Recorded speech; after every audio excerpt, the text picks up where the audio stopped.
We are now going to, we talked about before, we talked about the different way of seeking to understand. But now today, we're talking about how we can communicate with respect, how we can make sure the other person or persons can make sure that they understand us, but in a respectful way, right? We want other people to be seeking to understand, right? We also should seek to understand than to be understood. But if we want to make sure other people can also seek to understand us, we need to make sure that we communicate what we need to, what we are saying in a respectful way, in a way that makes people have a better chance of understanding us, of seeking to understand us. And especially as a Muslim, communicating with respect is listening carefully, speaking in a kind way, speaking in a way that is not showing any resentment, showing any conflict. In a way, it's not interrupting others. It's speaking in a time where people can actually listen to us. This is what is important. Our words should always be in a kind way.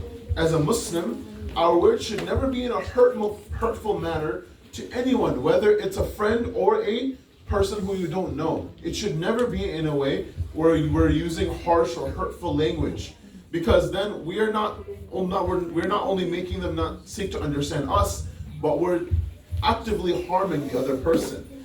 And it does, this applies to anywhere when it comes to our classroom, our teachers, our students, or it can come to our parents, our siblings. It's important that we always communicate with respect.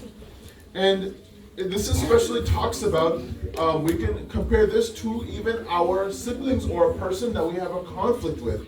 For example, in Prophet Yusuf alayhi salam, how, with the story of how his brothers threw him in the well, left him in the well so that he could be disappeared, because his brothers absolutely hated him, had so much hate towards him that they threw him in the well, and they forgot about him. And then the story, we know about the narration, how for many, many years he escaped from the well, and then he went to Egypt, and then he became one of the top-ranking people in the Egyptian government. After 30 plus years, after so long later, his brothers eventually saw him. They went to they went to the person who was in Egypt, and they saw that Prophet Yusuf, the person that we threw down in the well 30 years ago, was now a person in high rank with a lot of power. And what did Prophet Yusuf say to his brothers? Even when his brothers did this to him in a way of hatred and resentment, Prophet Yusuf never showed any hurtful language, any way of communicating in a harsh way. He went according to the Quran, the prophets, Prophet Yusuf said that I have forgiven you. I have forgiven you from what you've done to me for all those years. And he spoke in a respectful way.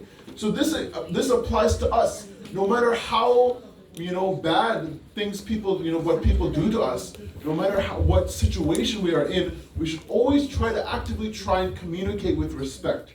This is the most important thing. And the Quran also speaks, gives this example, gives this lesson. In Surah Al-Isra, ayat 53, Allah says, وَقُلْ لِعِبَادِي يَقُولُ الَّتِي هِيَ الْأَحْسَنُ إِنَّ الشَّيْطَانَ يَنْزَغُ بَيْنَهُمْ إِنَّ الشَّيْطَانَ كَانَ الْإِنسَانِ عَدُوًّا مُبِينًا. Allah says here that tell my believing servants. Allah is telling the Prophet to tell us, tell my believing servants to say only what is best. Shaitan certainly seeks to sow conflict among them. Shaitan is indeed a sworn enemy to humankind. You see what Allah is saying in here in this ayat? That Allah says that Shaitan is swearing that he will try and make people fight each other in some conflict. And in that way, he's doing it. It starts from having hurtful language. It starts from not understanding each other. So what Allah is saying here, we should only say what is best. We should only communicate in the best way that we can, whether we are whether it's a friend or it's it's a friend, someone who you don't know. So this is an example that we must take throughout our lives, to communicate in a respectful way, to carry the message of Islam by giving that example to the people of how You know how this person is communicating in a respectful way. And in this way, we are uplifting the Islam's message. So inshallah, we can continue and use this lesson so we can seek to understand each other and have a good unity, inshallah. These are salawat.